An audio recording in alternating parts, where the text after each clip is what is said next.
Welcome to Fans of the Forge, live from Pigeon Forge Grudge Match 2018. I'm here with Billy Helton. How you doing, man? Fantastic. How's the show going for you so far? Fantastic. Man, these people are so awesome here.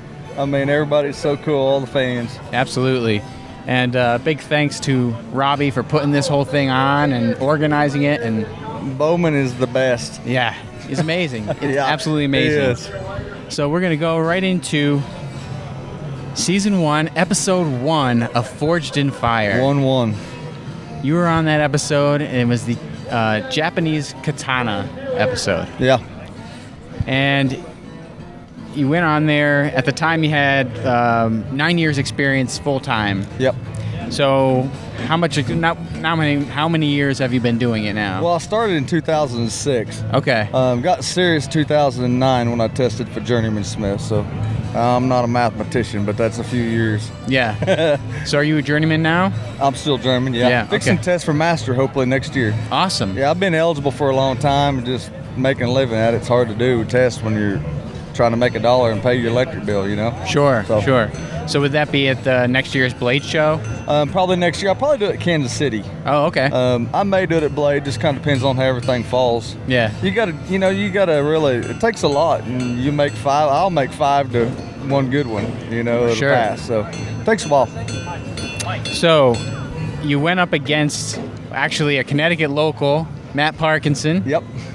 And you guys had to make signature blades using high carbon steel, and it had to have serrations. Had serrations. Oh, we gotta mention the serrations. There we go. Yes. You chose to do a drop point buoy. Yeah. And one question we have right off the bat. If they called you back today and said, hey, Billy, come back on the show, would you go back on again now that the challenges have gotten a lot crazier? Yeah, I would. Yeah? It'd actually be a heck of a lot funner now. Oh, yeah, because it's got to up the tension and the fun of the competition when these crazy challenges come out, like for everybody to see it at once, right? Yeah. Well, I know that ours was probably the easiest challenge, period, because it's a flat bar still, high carbon. But all of season 1, guys, you got to stop and think. We walked into that studio knowing nothing. That's true. I mean, it was challenging just on that aspect. Right, and you were the very first episode, so beyond the pilot episode, that didn't. So I think we actually filmed second. Oh, really? I think there was somebody that filmed before us. I can't swear to that. Matt had heard there was somebody that filmed before us. Oh, okay. So we just aired first. Gotcha. From what I understand. So, round 1 going well. You were done forging out the shape of your knife in about 90 minutes, and you moved on to the belt sander. Right on. We have a question. Was Joe as serious / intimidating in person as the interviews made him out to be? Dude, I love Joe. I had never met Joe before, but that dude is intense. Yeah. But he's got, honestly, the show don't show that man is talented. He really is. But, like, we never seen the set and never knew what was going on, so why he tapped that dadgum blade, I have no idea. I saw him at the airport, and he's like, I walked up and said, hey, Joe, and he's like, don't ask me, I don't know why. I mean, Joe is talented grinder, man. He can rock it. Yeah. So the show didn't do him any justice. He's a fantastic man. Cool. Now, did you realize he had broken his top off during round 1, like during the actual process? Well, when you hear everybody go, something just happened. Yeah, see, we got these guys and shit. This is what you put up with all the time on the show. You got somebody in the background doing a little jig, I hear you. I won't even mention his name. We don't give him credit. So I knew that Joe had broke his blade, the tip of it. So, but I didn't know exactly what happened. I just heard Rich mention something because I was on the opposite end of Joe. Yeah, right. So, okay. So going into judging, prior to doing that, you noticed the serrations were not deep enough, and then when you ground them, you washed them out quite a bit, and you had to go back to grind them again and get them back in there. Man, that was horrible. So it was funny because I think it was Jay that said your serrations aren't. Did you know your serrations weren't long enough or something? I'm like, dude, I measured them, but I guess one side was good because I did a double serration, but one side was bad. So obviously you take the bad side. You know? Oh, yeah, of course. Yeah, and heck, I'd never done serrations before. Oh, so okay. I totally screwed it up from the very beginning. It should have been one side. Matt Parkinson's like, what were you thinking? I'm like, what was I not thinking? So, yeah, it was a bad deal. So the judges commented you had a good point and profile. Again, Doug mentioned the length of serrations, and there were some noticeable cracks in the blade. But Joe ended up getting eliminated, and you moved on to round 2. Yeah. Yep. And you know, those cracks, man, that's a horrible deal right there because it's one of them things. You just like out here in the sunlight. Yeah. You can't see your temperatures. I wasn't smart enough to bring a stupid magnet, and you're just so stressed. I just overheated it. When I quenched it, I overheated that rascal, and of course you didn't know it until they bring it back to you the next day, and you grind it and got some good grit. 220. Yeah. Oh, whoa, where'd those come from? Hopefully they didn't see those. They did. Yeah. So you went for a micarta handle, but they made a point, in the editing of the episode, they made a point to say you were avoiding trying to fix the cracks in the blade. Yeah. And then eventually moved on to hand sanding to fix the cracks up prior to going under the... My question was always, what the Sam hell am I supposed to do to fix cracks? There's no cowboy killing me, bud. No, these guys are awesome, aren't they? Oh, yeah. I still to this day don't know what you could do to fix crack on a blade edge. Now, if it had been on a spine or something, I could have probably took a TIG or stick or something, Right. But I still this day don't know how I would have fixed it, So if I would have noticed it, I could have started over. But I did not notice. I had mine rough ground. I didn't finish grind it, so I didn't know until we got it back the next day. Oh, gotcha. After they temper them at night when you go home. Right. So just didn't know it, Yeah. So for testing, you had an oil drum stab and a rope cut for the sharpness test. Right on. And Jay would not do the oil stab for his test as he was uncomfortable with the blade, with the cracks present. Uh-huh. So, I'm sure your heart had to drop when he said he's not going to do that. Did you see it coming once you saw the cracks in the blade, or were you shocked that they decided not to test it at all? I was not shocked. There's probably some things I probably shouldn't say about the whole thing. Sure, but, of course. It was honestly, Jay, we had a discussion beforehand, so you got to remember, we had no idea how this show's going to go. Right. And so my thought process was I didn't want my knife tested because we don't make inferior knives. We're not going to sell something like that.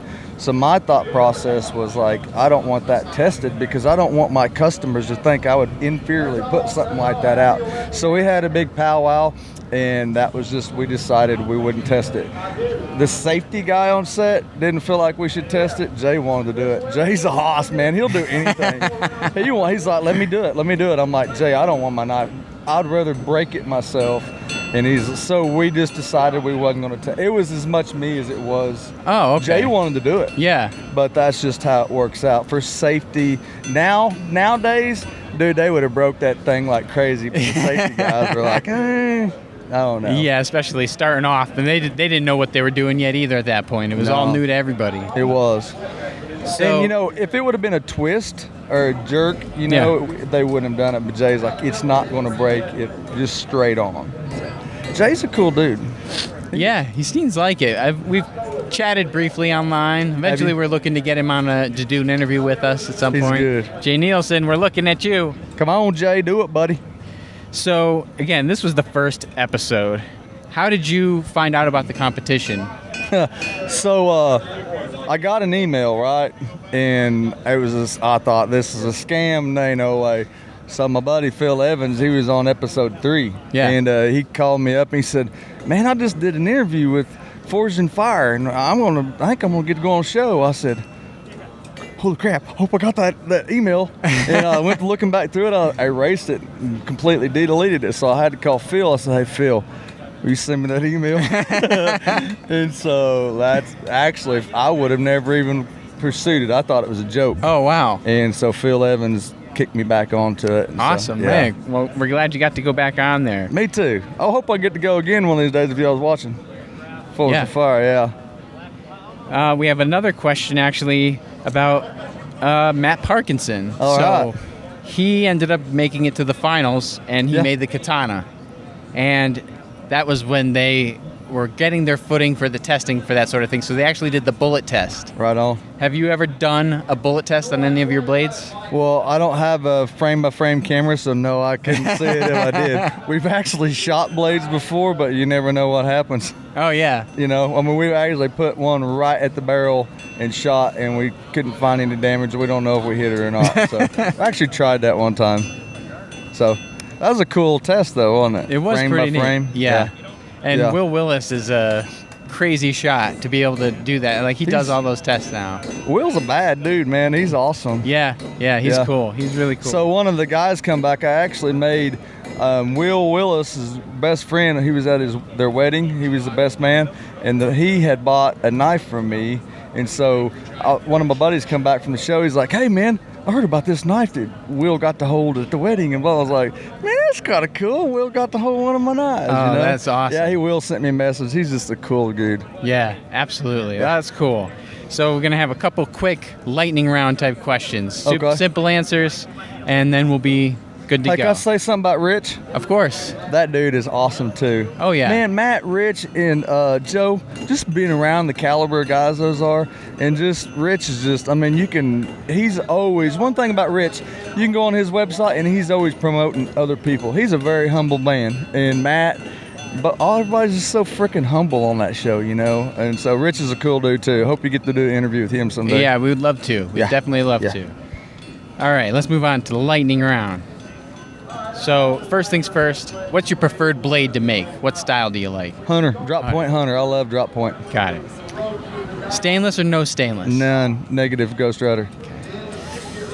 What type of Damascus do you like, your favorite? I make all my own Damascus, and I love a cross pattern or a basket weave, 15N20 and 1084.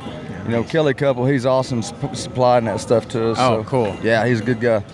All right, so when it comes to finish on a knife, we know there's a couple different food items that are used, and they're a little different in what the goal is for getting it. So coffee or mustard? Are we talking about a patina? Yeah. Or the Damascus etch? Well, I know the coffee's better for Damascus, right? Right. And then mustard gives you the old school looking right. fashion. So I patina. like Jay's recipe. We use mustard and bleach. Oh, really? Yeah, Jay uses warm bleach and mustard, and I got his tips and trip video. Yeah. That's awesome, man. That thing puts a freaking killer patina on it. Oh, nice. So there's a recipe, his secret recipe. I'm not going to say it, but yeah, he'll tell you. awesome. Yeah. Man, you guys are awesome for doing this. We're so glad you came down here and taking time to interview all of us. You know, we appreciate everybody in the community that's opened their arms to us. Yeah. Everybody here has been awesome, and we talk to as many people as we can. We still got a number of people that we want to hit before the show's over tomorrow. Yeah. But, you know, when we started doing this show, we didn't know we would get any sort of reach at all, and then... Y'all are big. Y'all are coming up strong. Everybody's talking about it, so. Well, hey, thank you. We really appreciate it, and thank you for your time and Yeah. sitting down with us here.